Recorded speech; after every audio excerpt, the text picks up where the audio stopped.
this is a new day, left off yesterday. I don't know if I'm gonna use that last clip or not, but essentially what I was gonna do was I was gonna swap the stator from the old engine onto the new engine, but this is a 2009 engine and this is a 2012 engine, and it doesn't fit. This engine has a different flywheel, has a heavier flywheel, and subsequently has a different stator, so that one will not fit on this engine.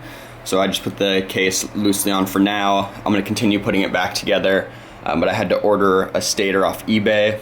That'll be here like next week, which is a bummer because so far that's the only like hold up. So I'm gonna go ahead and start putting this back together. Yeah, go from there. So this is a new day. I don't know if this is gonna be a new video, but if it is, thanks for checking it out. Thanks for watching. And I'm just gonna keep plugging away at this thing. All right, just got the exhaust on. Couple tips and things you want to do.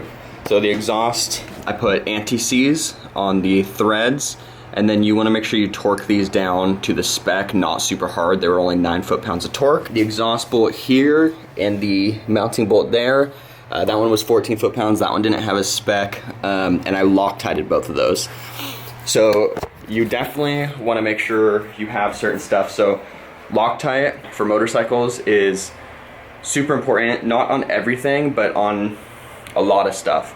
Because motorcycles vibrate a lot and stuff can come loose. So I like to Loctite all kinds of stuff. Like I'll Loctite my rear set bolts on, I'll Loctite the shifter stuff on. Like anything that if it were to come loose and fall off while out riding would be devastating or cause a huge issue. Anti-seize is also really important. So on stuff that gets hot or goes through heat cycles, like those exhaust header studs, those anti-seize helps a lot if you ever need to be taken off down the line. It'll ensure that the nuts come off smoothly. It doesn't really act as Loctite, but it helps. It also helps just like lubricate the threads. Another thing, a torque wrench. Super, super important to have a torque wrench. This is just some Husky torque wrench I've had for a long time. Does the job, it's the twist type.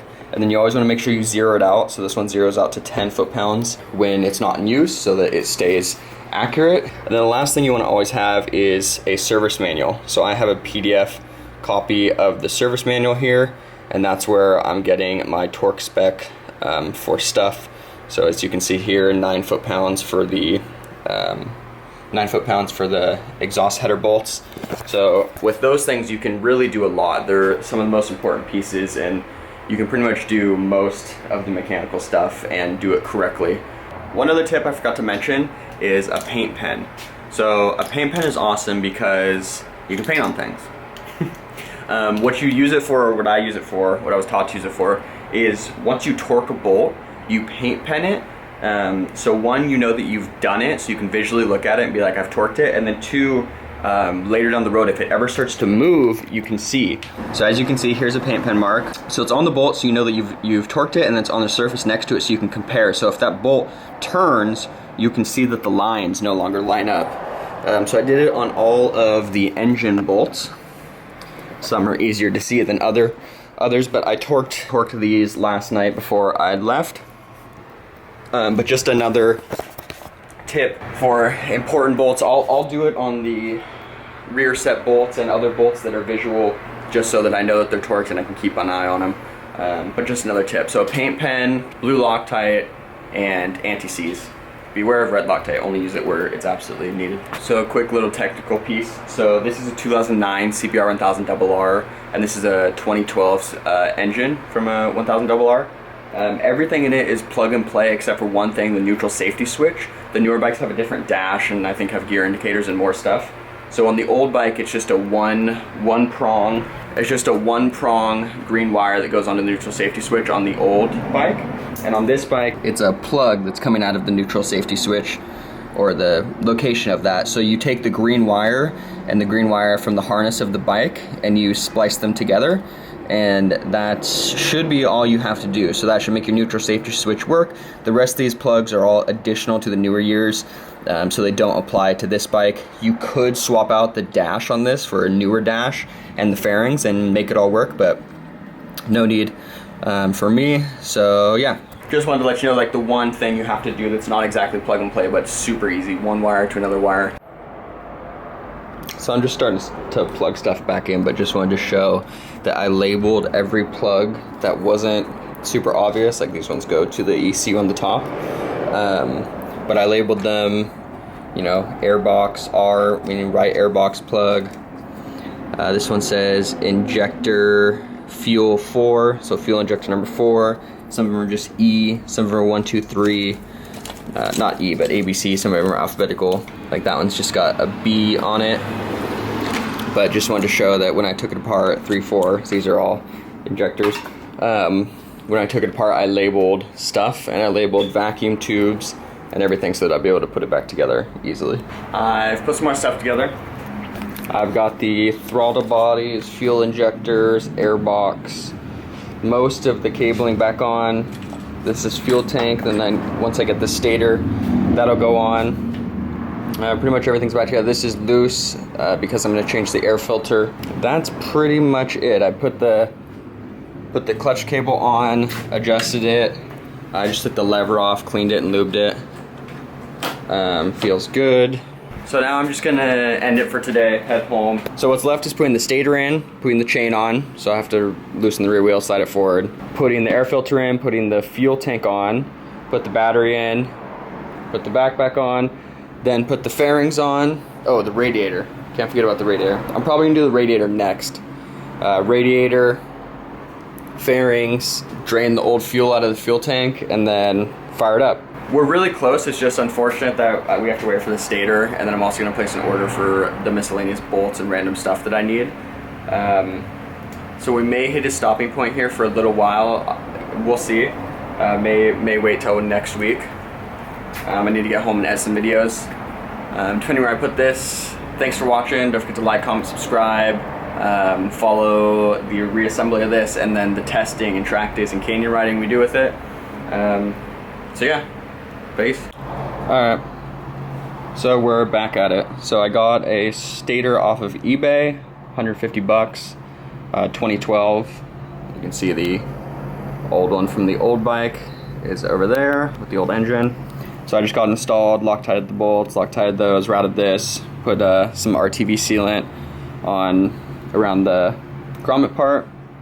I'm about to RTV the whole edge, and then we will slap this thing on. And this is the part I've been waiting for before I can put the bike back together and get it started. So today we're going to start it. We're going to put it back together, put some oil in it, and fire it up. I'm about to slap in the radiator, but the radiator that came out of the bike has this radiator guard, which is held in at the bottom by the bolt that holds the radiator. But at the top, he's just got it zip tied. So I'm going to take safety wire, and I'm going to cut off the zip ties and safety wire it on. Now it's safety wired on there, nice and tight. So, safety wired on there. Now we're gonna go ahead and slamp the radiator in. Alright, so we got the radiator plumbed up, tightened down on both sides. Got the fill neck over here. Got this all on here tightened down. Clutch cable, I had to reroute the clutch cable. Now the clutch cable is routed correctly. That bracket that holds the bottom of the radiator was a little bent. I had to straighten that back out. I just closed up the airbox, got the airbox like cover back on, was just cleaning up, pushing around the wires, getting this all ready. So we're gonna slap the tank on, then slap the battery on, put some fuel in it, and see if it fires up. Woo! All right, so we have got the fuel tank on. We put a little bit of gas in it. Key turns on.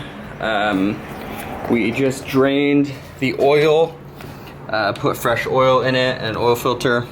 So now we're ready for our first start, or our first attempt at starting. Let's go ahead and give it a shot.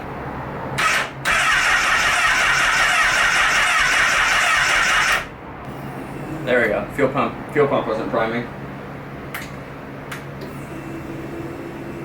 There we go. Let's do that a couple more times.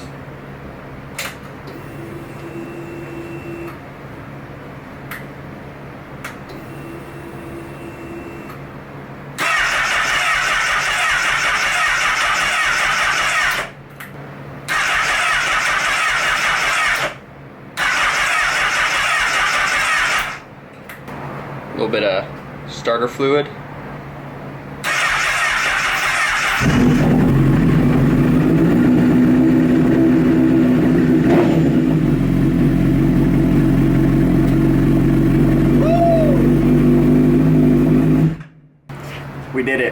she freaking started, and we did a bunch of stuff from the first time ever, and it started.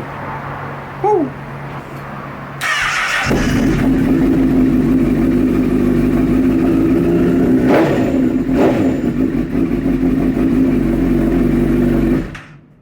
I couldn't be more excited that it just started. This was my first time ever doing a valve adjustment and my first time ever swapping an engine, and it fired up. So now I just need to get some coolant, bleed the coolant, and take it for a test drive, see how it does. So we've gone it a little further forward. We've got the chain. We got the chain on the rear sprocket. The chain's adjusted. Mounted the shift linkage, put on the front sprocket cover, torqued the front sprocket, routed some tubes, put on the gas tank, put on the gas tank cover, rear seat, both seats, and then I just filled this with some water wetter and some distilled water.